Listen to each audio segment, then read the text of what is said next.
Halo, assalamualaikum warahmatullahi wabarakatuh. Selamat pagi, good morning everyone. How are you? I hope you are all doing well today. It's our third lessons. We are going to talk about modals. Modals. Should versus must. Oke, sebelum kita masuk ke pembahasan kita, look at the picture. Mr. ilustrasikan, the man's name is Bob. He is working along the night. Could you give him an advice? Ada yang bisa kasih saran atau nasihat untuk si Bob supaya nggak kerja sampai larut malam? Oke, kalian pikirkan aja sendiri. Di sini Mister buatkan 3 contoh saran atau nasihat untuk Bob. Yang pertama, you should get some rest, Bob. Karena kalau kerja sampai malam pastinya lelah. Jadi saran yang pertama, kamu seharusnya istirahat, Bob. Yang kedua, you should have enough sleep. Kamu harusnya cukup tidur. Yang ketiga, you should not work until late night, Bob. Kamu seharusnya tidak bekerja sampai larut malam. Ini 3 contoh saran untuk Bob yang kerja sampai larut malam.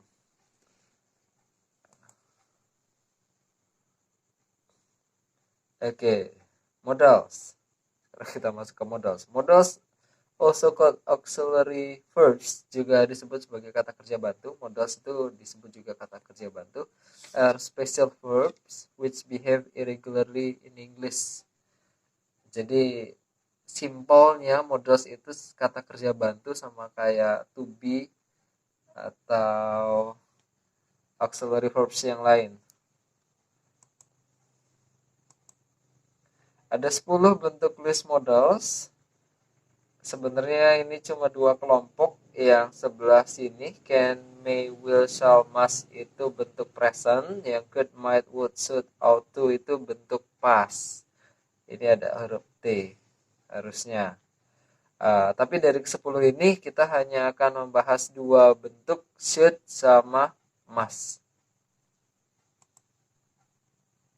Should is a modal verbs commonly used to make recommendations, biasanya atau suggestion. Biasanya modal should ini digunakan untuk memberikan atau membuat sebuah rekomendasi, masukan atau saran.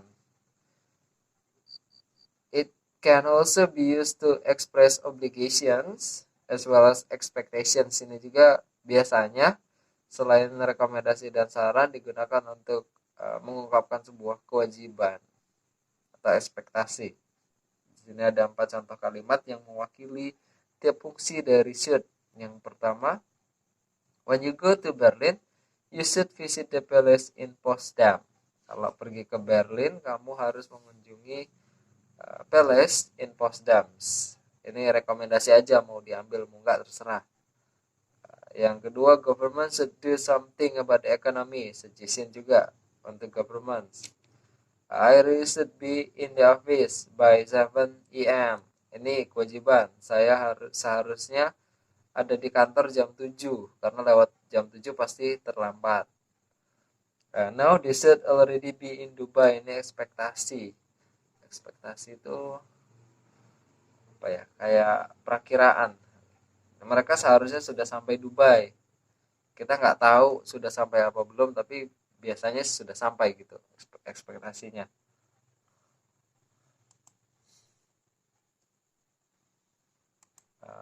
Terus yang must ini modal verbs commonly used to express certainty. It can also be used to express necessity or strong recommendations. Simpelnya modal should sama must itu nggak terlalu berbeda jauh. Kalau should itu hanya saran, kalau must itu lebih ke advice. Jadi lebih strong rekomendasinya daripada should. Kalau kakak adik kita anggap must ini kakaknya lah, should itu adiknya. Jadi must lebih strong rekomendasinya. Must not can be used to prohibit actions. Jadi must not ini fungsinya lebih untuk ke melarang. Can be used to prohibit action, but this sounds very severe. Speakers prefer to use softer modals. Tapi karena terlalu kuat, biasanya native speakers menggunakan yang lebih lembut daripada must not, yaitu should not atau ought not untuk melarang seseorang melakukan sesuatu daripada must not. Examples. You must stop smoking. Kamu harus berhenti merokok. Kenapa bukan pakai should? Karena ini lebih ke nasihat. Kalau tidak berhenti merokok, efeknya akan kita rasakan pada kesehatan kita. Yang kedua, you must study hard to graduate. Kenapa bukan pakai should tapi pakai must? Karena ini nasihat, kalau mau lulus ya harus belajar. Kalau nggak mau lulus ya nggak usah belajar, ya terserah. Nggak belajar juga kemungkinan lulus walaupun nilainya pas-pasan. Tapi yang penting lulus. Should versus must. Oke, di sini should kayak yang Mister bilang tadi lebih soft daripada must. Dia bentuknya hanya lebih ke suggestion. Kalau must lebih kuat, strong obligation, atau ini bisa kita sebut suggestion, saran, ini bisa kita sebut advice atau nasihat. Ini bisa kalian baca sendiri. You should try to get some sleep. Kamu seharusnya mencoba untuk tidur. Kenapa kasih ini? Ini alasannya. Mungkin itu sudah terlalu malam dan besok ada banyak pekerjaan yang harus dikerjakan. Kalau begadang nanti bangunnya kesiangan, kerjaannya keteteran. Tapi karena ini hanya saran, terserah dia mau tidur atau tidak. Terus di sini yang must, kita ambil yang nomor 3, you must arrive on time. Kamu harus tiba tepat waktu. Kalau tidak kami tinggal, kalau tidak kami pergi tanpa kamu. Jadi ini bukan saran tapi kepaksaan. Kalau nggak datang ya kami tinggal, terserah. Kalau berangkat sendiri. Jadi should itu saran, must itu nasihat.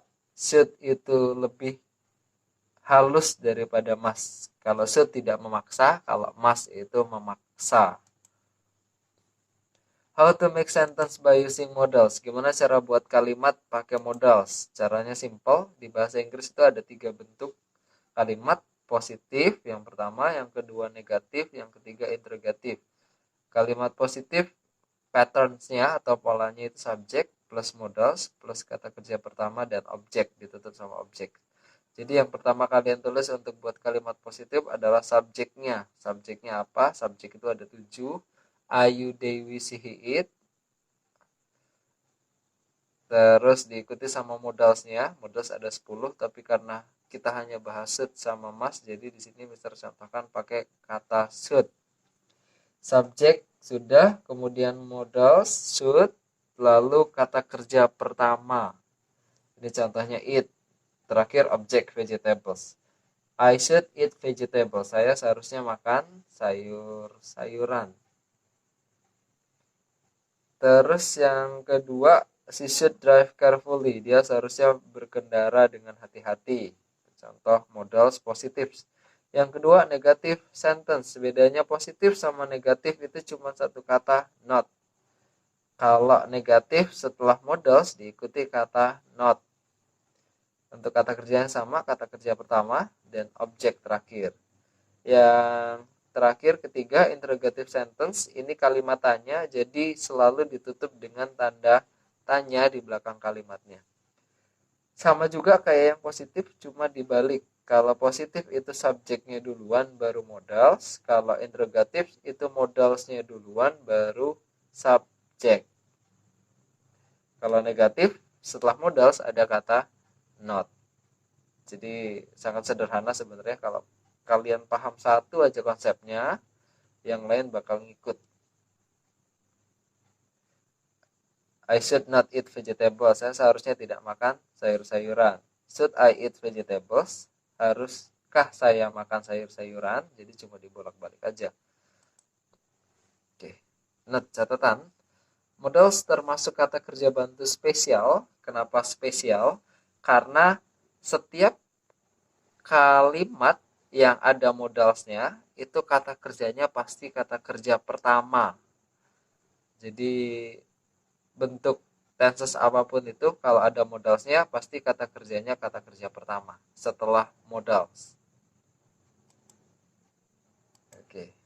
Di sini ada 10 pertanyaan, kita coba latihan. Nanti kalian tulis di buku latihan kalian. Kalian cukup menuliskan ini should atau must di bagian yang kosong, should atau must. Dan disertakan alasan. Kalau nomor 1 misalkan jawaban kalian should, kenapa kalian tulisnya should? Kenapa bukan must? Gitu. Oke, kalau